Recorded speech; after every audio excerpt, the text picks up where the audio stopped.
અયોધ્યામાં રામ મંદિર પર લહેરાયો ધર્મધ્વજ.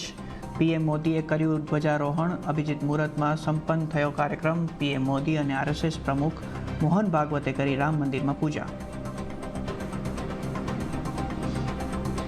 हमें वो भारत बनाना है जो राम राज्य से प्रेरित हो.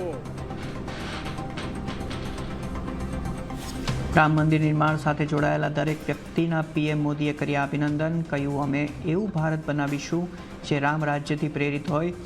માનસિક ગુલામીથી મુક્તિ મેળવવાનો લક્ષ્ય. સૌના પ્રયાસથી થશે વિકસિત ભારતનું નિર્માણ.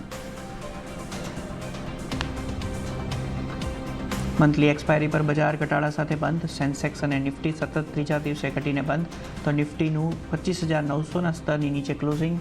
નિફ્ટી બેંક પણ ઉપલા સ્તરેથી ઘટીને બંધ. મિડ કેપ અને સ્મોલ કેપમાં લીલા નિશાનમાં ક્લોઝિંગ. રિલાયન્સ આપી રહ્યો છે બજારને સૌથી વધારે સપોર્ટ. જેપી મોર્ગનની બુલિશ રિપોર્ટ બાદ 52 સપ્તાહની ઊંચાઈ પર પહોંચ્યો શેર.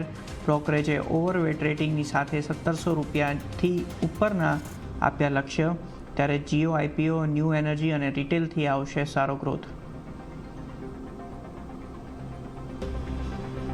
અને 10,000 વર્ષ બાદ અચાનક ફાટ્યો ઇથિયોપિયાનો હેલિગુબ્બી જ્વાળામુખી. ભારતના ઘણા રાજ્યો સુધી પહોંચ્યા રાખના વાદળ.